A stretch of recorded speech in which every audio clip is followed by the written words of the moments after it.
When we sleep, we can hardly distinguish reality from a dream. So how do we know what's real and what's not?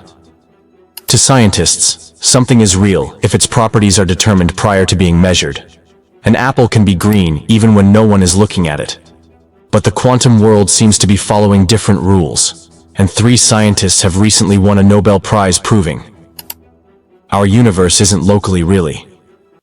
But if our world isn't real, what is this place we live in? Imagine, there are 2 people, Anna and Luke, both located on opposite sides of our solar system.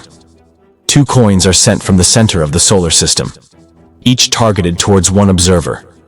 While the coins are moving through space, they're spinning according to quantum mechanics. It's impossible to predict which side the coins would land on. The results are random. But when Anna measures heads, she instantly knows Luke's coin should have landed on tails. The odds of correctly predicting this even 200 times in a row, a 1 in 1060, which is more than all the atoms in the solar system, even though Anna and Luke are separated by billions of kilometers. Quantum mechanics says Anna can keep predicting Luke's results based on what she got. As though the coins had a kind of telepathic connection. This thought experiment is known as the Einstein-Podolsky-Rosen paradox. It seems impossible. And yet this is how the universe works. How can something travel faster than light? What is the pixel of our reality? And how does the universe change from predictable to random?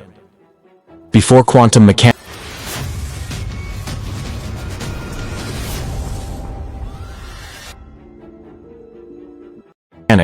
scientists believed that the world was deterministic. They thought that if they knew certain properties about a physical system, they could determine everything about this system in the past and the future. But then physicists discovered a phenomenon called quantum entanglement that describes a state in which 2 particles stay connected, regardless of how far apart they are. This may not sound too exciting, but imagine this works even if the entangled pair is on opposite sides of the universe. This seems odd even in the world of quantum mechanics. We generally believe that nothing can travel faster than light, meaning there's a limit to how fast any signal can travel. However, if you create an entangled pair of particles and send them from the opposite direction, increasing the distance between them, and then measure the quantum state of one particle, the quantum state of the other particle will suddenly be determined. You can imagine it as 2 boxes, each containing either a white or black stone. So whenever and wherever a person opens one of the boxes, they immediately know the stone in the other box. This has been demonstrated across distances of hundreds of kilometers over time intervals of less than 100 nanoseconds. 1 nanosecond is equal to 1 billionth of a second. So if the 2 entangled particles somehow exchange information, they do it at speeds, at least thousands of times faster than light. But that's not all. Just like we stand on scales to measure our weight, scientists measure particles to discover their properties. But what if those properties only became determined the moment you measure them? This would mean our universe couldn't be both local and really at least one, if not both of these premises would be wrong. Defining reality is a tricky thing to do. We don't see tiny particles yet they exist. We cannot touch the air, yet it is there. So what is real in physics? Real means that objects always have definite properties, regardless of whether we are measuring them or not. In other words, a falling tree in a forest makes a sound, even if there's nobody there to hear it. And local means that objects can only be influenced by their surroundings, and that this influence cannot travel faster than light. It's important that our world is real because, as Isaac Newton believed, if you know the positions and velocities of all ingredients of our world, and you identify the forces that influence them, physics can predict what the world would be at any time in the future. But the quantum world often has indeterminate nature. Put simply, it's often random, or cannot be predicted. Consider a simple fill a container with several radioactive atoms and wait. Generally, it can be predicted how many atoms will remain, and how many will decay. However, you can never know for sure which atoms will and won't survive or fire a number of particles through a narrowly spaced double slit. You can predict what interference pattern will appear on the screen behind the slit, but you'll never know where every individual particle will land, even if they are being fired one at a time. Some aspects of quantum physics appear to be completely random, but are they really random? What if we just lack information?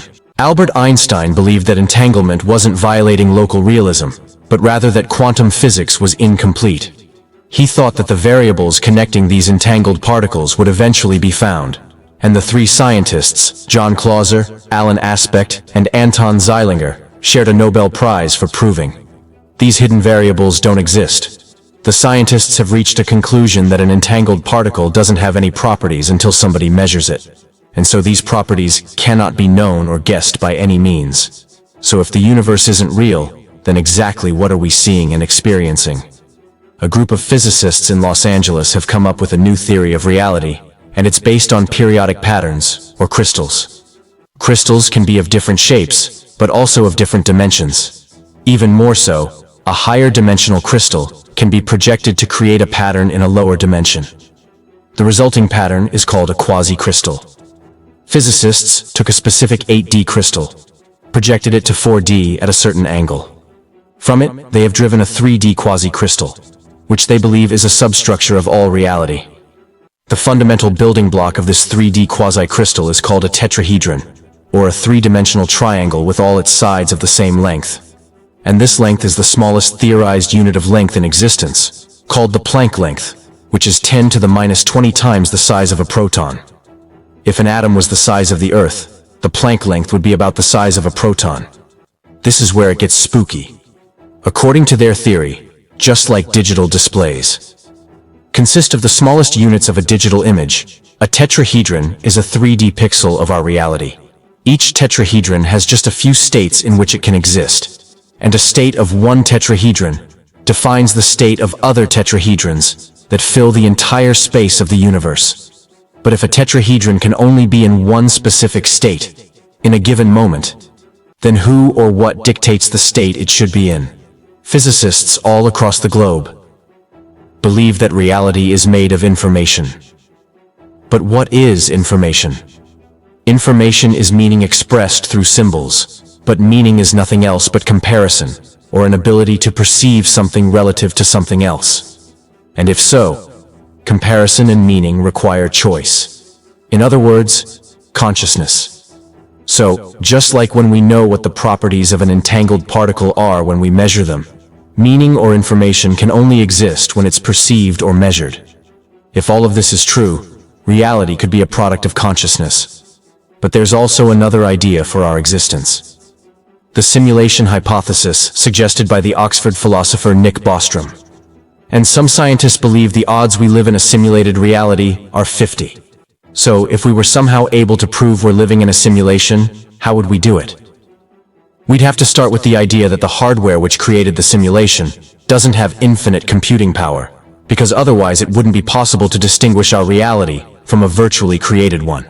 Put differently, we wouldn't be able to notice any glitches. So scientists are looking for ways to make a simulation reveal itself, with experiments that would create an overload on a theoretical computer with finite computing resources. Meanwhile, other scientists are finding other proofs. All computing hardware leaves an artifact of its existence inside the simulated reality it is running.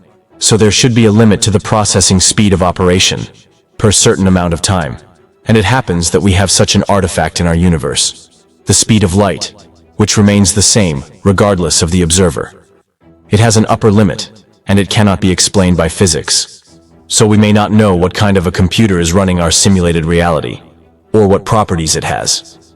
But there's one thing we can say for sure. If it performed one operation per second, its memory container size for the variable space would be roughly 300,000 kilometers. Perhaps we have this light speed limit, because otherwise we would be able to travel to another galaxy before this computer could program it. But it's not the only indication we might be living inside a simulation. Movies or video games often go into the point of view of characters to demonstrate things from their perspective. What we see on the screen and hear from the speakers is the integrated experience that serves no purpose for characters. It's there purely for our benefit. And so if we accept the simulation hypothesis as our new reality, consciousness obtains a clear purpose. It's an integrated subjective interface that consists of 5 senses. No natural laws, philosophical or scientific ideas predict the emergence of consciousness, and there's no clear utility or evolutionary advantage that it could provide. So it seems its primary function is for there to be an experience. But since experience without any clear utility or evolutionary advantage is so energy expensive, it must serve someone else, an observer or a player. If one day we discover a way to simulate conscious beings, the chances we're living in a simulated reality would skyrocket. Physicists at the University of Maryland have already been able to simulate a single nucleus of helium that it composed of 2 protons and 2 neutrons. And they think that if they manage to simulate an atomic nucleus today, perhaps in 20 or 30 years, they would simulate a molecule, and in 50 years, an object the size of a few inches. If the progress continues, it's possible that 100 years from now, scientists could simulate the human brain. The thing is that if we are really living in a simulation, we aren't programmed to do things because we have free will. Perhaps someone wanted to see what we would do without any instructions and what would happen. Perhaps the long years we experience in our reality would only be minutes to the creator of the simulation that we are in. However, to give a game character its own consciousness is something far beyond any technology that we currently possess. So what do you believe? Is the universe and everything not what it seems? Are we living in a simulation? We want to hear what you think, so sound off in the comments and thanks for watching.